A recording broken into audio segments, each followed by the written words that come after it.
নমস্কার বন্ধুরা, আশা করি সবাই ভালো আছেন। আজ আবারও একটা নতুন পর্বে আপনাদের স্বাগত জানাই। আজ একটা পেঁপের অসাধারণ স্বাদের রেসিপি আপনাদের সাথে শেয়ার করছি। সম্পূর্ণ নিরামিষ একটা রেসিপি, আপনারা দেখতে থাকুন। আশা করছি এই রেসিপিটা আপনাদের ভীষণ পছন্দ হবে। এখানে আমি 500 গ্রাম ওজনের একটা পেঁপে নিয়েছি। পেঁপেটাকে প্রথমে বটি দিয়ে 2 পিস করে নিচ্ছি। এরপর ভালো করে বীজগুলোকে ফেলে দিতে হবে। এরপর মুখের দিকটা আর গোড়ার দিকটা একটু ভালো করে কেটে নিয়ে খোসাটাকেও একটু ভালো করে চেপে কেটে নিতে হবে। আমি একটা পেঁপেকে 4 পিস করে কেটে নিয়েছি। মাঝের অংশটা একটু চামচ দিয়ে দেখুন এরকম ভাবে তুলে ফেলে দিতে হবে, কারণ এর মধ্যে অনেক ছোট ছোট দানা থাকে এবং সুতোর মতো অংশটা থাকে। এগুলো ফেলে দিলে পেঁপেটা টেস্ট বেশি ভালো হবে। পেঁপেতে আমি একটা আলু ব্যবহার করব, ওই জন্য একটা আলুও কেটে নিচ্ছি। খুব ছোট ছোট করে আলুটাকে কেটে নিতে হবে। যারা পেঁপে পছন্দ করেন না বন্ধুরা, তারা অন্তত একবার হলেও এরকম ভাবে পেঁপে বানিয়ে খেয়ে দেখবেন, দুর্দান্ত স্বাদের হয়। আমি একটা গ্রেটার নিয়েছি, পেঁপের আলুটাকে ভালো করে ধুয়ে নিয়েছি। এবার গ্রেটারের সাহায্যে পেঁপেটাকে একটু গ্রেট করে নিচ্ছি। খুব সরু সরু করে একদম গ্রেট করে নিতে হবে। দেখুন পুরো পেঁপেটা গ্রেট করা হয়ে গেছে।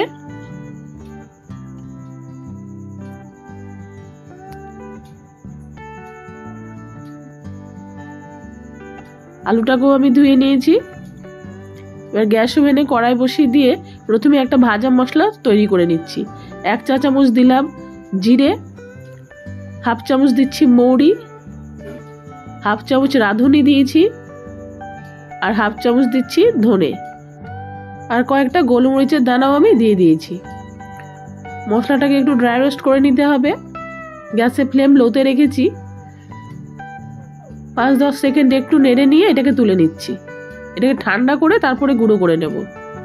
কড়াই দিয়ে দিচ্ছি সর্ষের তেল পরিমাণ মতো। প্রথমে কয়েকটা বিউলির ডালের বড়ি ভেজে নিচ্ছি। এই রেসিপিটা বন্ধুরা বড়ি ছাড়া আপনারা বড়া দিয়েও করতে পারেন। বিউলির ডালের বড়া দিয়ে ভীষণ ভালো হয় খেতে। আমি বাড়িতে কিন্তু বিউলির ডালের বড়া দিয়ে এই রেসিপিটা বানাই, কিন্তু আজকে হঠাৎ করে রেসিপিটা তৈরি করছি। আমার ডালটা ভেজানো ছিল না, যার জন্য আমি বড়ি দিয়ে আজকে আপনাদের রেসিপিটা করে দেখাচ্ছি। তবে আপনারা যদি বড়া দিয়েও করেন বড়ির বদলে ভীষণ ভালো লাগে খেতে। কালো জিরে, শুকনো লঙ্কা ফোড়ন দিয়ে আলুগুলোকে ভেজে নিচ্ছি।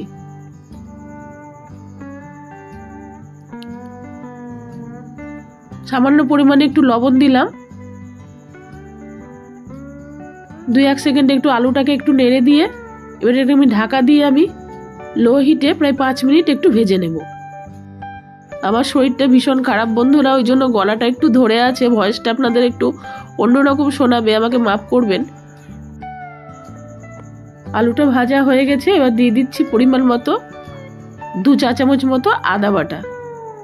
আদার সাথে আমি একটা কাঁচা লঙ্কাও বেটে দিয়েছি। আর দিয়ে দিলাম একটা মাঝারি সাইজের টমেটো কুচি। ভালো করে আদা টমেটোটাকে আলুর সাথে ভেজে নিতে হবে। 2-3 মিনিট একটু এটাকে একটু ভেজে নেওয়ার পরে বাকি গুঁড়ো মশলাগুলো ব্যবহার করছি। দিয়ে দিচ্ছি পরিমাণ মতো হলুদ, পরিমাণ মতো লবণ ব্যবহার করছি। যে মশলাটা ড্রাই রোস্ট করে রেখেছিলাম সেটাকে গুঁড়ো করে এই সময় আমি রান্নার মধ্যে দিয়ে দিলাম।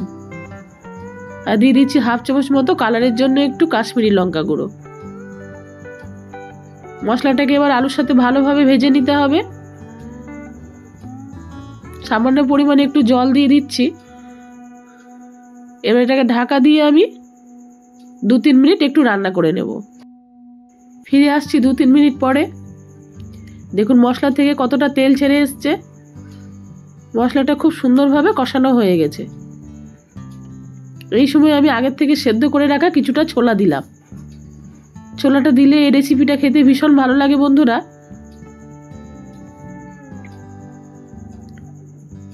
সামান্য পরিমাণ লবণ দিয়ে আমি ছোলাটাকে একটু সেদ্ধ করে রেখেছিলাম।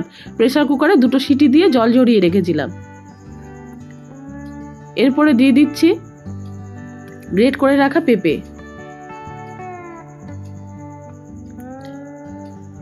পেঁপেটা দিয়ে এবার ভালো করে কিছুক্ষণ একটু ভেজে নিতে হবে।